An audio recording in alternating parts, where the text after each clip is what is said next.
A new season and DLC just dropped for Tom Clancy's Division 2, so I'm sure a lot of us are wondering, what are the best weapon talents to be running at this point in the game?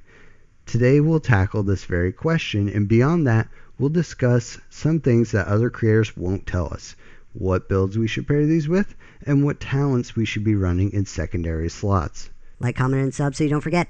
Hey agents, it's Dispatch. Welcome to the channel where we talk about the math, builds, lore, and game design of Tom Clancy's The Division 2. Let's get stuck into it.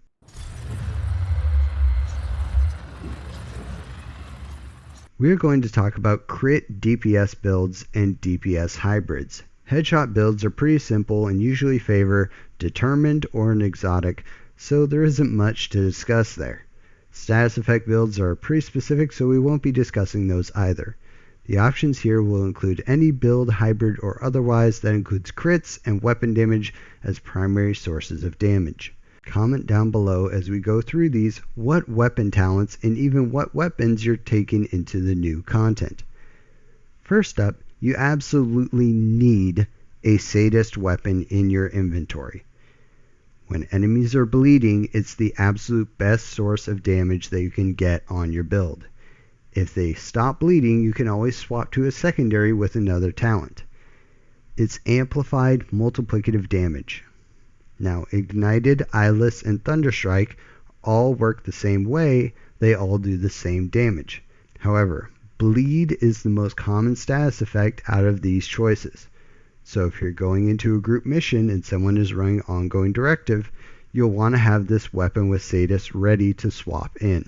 Conversely, if you're running Sadist as your primary weapon, you'll want an AR with upfront damage bonus talents as your secondary to deal with robots because robots don't bleed. We'll discuss the upfront damage talents in a bit, but the reason why you want an AR is because they work for most ranges and they do damage to health, which is always active against robots. Okay, now with that out of the way, let's talk specifics. On-kill talents usually have higher magnitudes than others. Since we're less likely to secure a kill while grouped, these talents are a bit unreliable in group play, but usually top tier solo. Killer is the absolute meta solo, with Future Perfect being an incredible sleeper pick. While Killer gives tons of damage, Future Perfect aids your skills and can trigger Overcharge. It can give massive shield health to your shield, repairs to your repairing skills, and damage to your damage skills. The exceptions to this are weapon swap builds and Turmoil. For weapon swap builds, on-kill talents just aren't active enough at the time. By the time we trigger the talent, we can maybe get 2 kills before we need to swap again. Swapping will deactivate the talent, and then we'll have to re-proc it on the second weapon to get the buff again. Turmoil got a super heavy nerf this season. It no longer double dips, so I wouldn't recommend running it anymore, but just in case you do, we'll go over the weapon talent considerations here. Turmoil is another case where on-kill talents simply don't work well, and it's a bit more complicated. Typically with Turmoil, we're wanting to kill enemies with the transfer damage. The problem comes that this won't trigger on-kill talents. Since our time to kill is literally twice as long, it will take twice as long to trigger the talent and gain the buffs. So our uptime is less. There are some exceptions to this. Preservation and Armor on Kill do trigger when transfer enemies die. Speaking of Preservation and Armor on Kill, let's delve into the specifics of these real quick. Preservation gives 12% armor repair, not 10% like it says in the description. Even then, it's not efficient from a stat perspective. Weapon talents are comparable in power now to chest and backpack talents in terms of power, and Preservation barely outstrips a first slot brand bonus of 10% armor on kill. If we run the aforementioned Sadist, we're getting perfect glass cannon levels of damage. What chest talent only gives 12% armor on kill? Bloodsucker gives 10% bonus armor on kill, but that can stack and refresh up to 100% bonus armor on kill. Preservation is mid at best. If you need the repair, farm for some Palisades or run the Memento. So for solo, when you aren't using turmoil or weapon swap builds, killer or future perfect. What about the other situations? This is where the talents with less conditions come into play that I mentioned earlier. These talents include measured, strained, ranger, optimist, flatline, in sync, breadbasket, and streamline. Breadbasket is way too inconsistent to be worth talking about. Leave that one in the bin. Let's compare the DPS multipliers of these remaining options to determine which ones are the most beneficial. We have a pretty standard all-red striker build with 30% expertise, and our crits are pretty standard. We're running Obliterate on the chest. We see that Optimist is falling behind, and that's assuming we're firing the whole mag. Ranger is giving us better damage, and it gives it to us right out of the gate, no matter the amount of weapon damage, and it can increase if we're further than 20 meters. With Strained, I assumed an average critical hit damage of 30, which will depend on how long you're able to fire. It's putting out some decent numbers, especially when it reaches its max. Of course, this will go down in multiplicative value if we have more native critical hit damage on our build. Flatline is amplified damage but requires a source of pulse such as the linked laser pointer. This is going to lose us crit, which is impactful when we don't have that much of it. Measured here isn't really pulling ahead. On paper, it's being deprecated by the rate of fire that Striker comes with. Additional weapon damage would help out this talent from a brand bonus, for example. For Striker at least, the additional rate of fire will give us additional stacks, which will in turn give us extra amplified damage. In addition, rate of fire is almost a direct reduction in TTK, time to kill, whereas damage isn't always a direct reduction. What's surprising here is how lackluster the second half of the magazine is for measured. This improves if we don't have Obliterate or another source of total weapon damage on our build. Alright guys, this is coming from a guy who has several videos about how measured wasn't that good. So believe me when I say, as much as it pains me, measured is probably the best weapon damage talent in the game right now for Striker. In the situation we talked about previously, where you're running Sadist in a group where you've got a source of bleed, having an AR with measured as your secondary for robots is going to be a good bet. It gives you that DPS right up front and won't be variable on range or require a pulse. Looking at all of these in context with each other, we can see generally that measure is probably at its max performance here, and flatline, strained, and ranger are all pretty neck and neck with each other.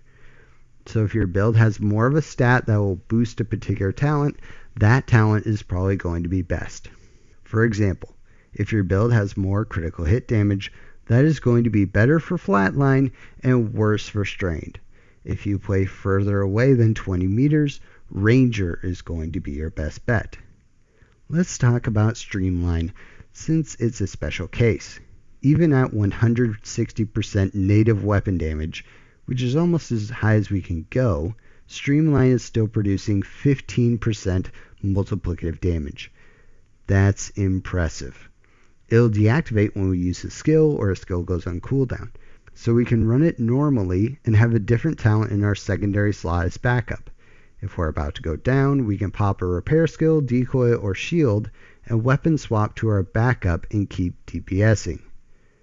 We aren't locked into just using one weapon, so we can still get lots of great damage out of Streamline. We just need to swap when it deactivates. Okay, last we'll talk about the handling and weapon type specific talents. We're going to go through these pretty quick, starting with rifles. These ones are pretty solid. Boomerang gives us a pretty negligible average weapon damage of 12%, which is a little bit less than Optimist, but the big thing is that crits give us extra rounds in the mag, which gives us more sustain.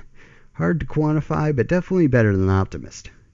Rifleman is the other rifle-only talent, one with some of the highest damage potential in the game, but it's just really hard to realize that potential when you have to hit headshots consistently. I've been thinking up a high damage close range tank DPS hybrid using Rifleman, and let me know if you'd like to see that. LMGs have Frenzy, which is crazy powerful, extra rate of fire and weapon damage. It's just hard to make use of it in that small time frame of 5 seconds. The uptime is a huge issue. If you can make it work, go for it. Unhinged is the other LMG specific talent, and man, what a stinker. The weapon damage is mid, and we have to give up handling, which LMGs desperately need. It's just not worth it. We're losing hit percentage or crits. Pick one. Either way, it's straight up bad. Shotguns are a bit of a special case. They have pummel, pumped up, and brazen. Brazen has more amplified damage potential than most of the other generic options we talked about, so it is solid. Similar to boomerang for rifles, pummel eliminates the reload issue that shotguns have, so it's definitely a favorite of a lot of people. Either of these are high tier picks for shotguns. Unfortunately, pumped up just doesn't have the uptime that we need. Now on to AR and SMG exclusive talents, as well as handling talents. I'm grouping these together because most of them are handling related. Overflowing is terrible. Don't use it. It's terrible uptime, forces you to go through dry reloads which take longer, and doesn't even give you that many more rounds in the mag. Fast hands isn't that great. It's dependent on your hit percentage and your crit chance, and even then it just doesn't give you enough benefits except for on LMGs. Outsider is only for SMGs and was a great talent previously, but now that some other things have been buffed, it's dropped significantly. Outsider gives tons of accuracy and optimal range. What else gives us lots of accuracy and optimal range? Weapon mods. We can get 100% optimal range from weapon mods and throw on a talent that gives us way more accuracy and even reload speed. What is that talent? Welcome to Unwavering. Unwavering is the superior talent. It gives you the best accuracy in the game outside of an MMR. You can absolutely beam enemies from across the map with this talent, with an SMG. But that's not even the most sneaky benefit. Accuracy stats really help when blind firing from cover. This allows us to be almost completely protected while still being able to beam enemies. I have seen this work in Legendary. This talent is busted and it's severely underrated. Steady-handed has been completely eclipsed by a newer talent, Stabilize. Steady-handed has a max of 100% accuracy and stability to Stabilize is 60%, but Stabilize can be maintained almost indefinitely. Steady-handed also gives us a free refill of our mag, so that's pretty neat. But it can happen when you have 1 bullet left, or it can happen when you have 49 bullets left. One is way more useful than the other. Essentially, the problem with steady-handed is that on weapons that really need it, it's hard to get those initial hits to stack the talent and improve your hit percentage. Then once you do get the stacks, you'll stack faster and faster as you get more and more hit percentage until you max it out and then lose it and then have to build it up again. Stabilize just takes a couple of seconds to get going, and then you'll get the bonuses you'll need and you can maintain them forever. Stabilize is almost like a budget Unwavering. It's just a lot more reliable than steady-handed.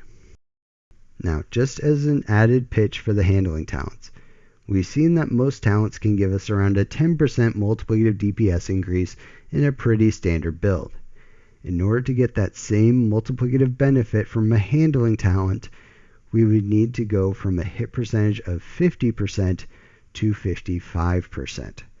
So if we hit 25 rounds out of the mag, we only need to get 3 more rounds to hit our target out of the mag to outpace the damage talents in terms of DPS increase.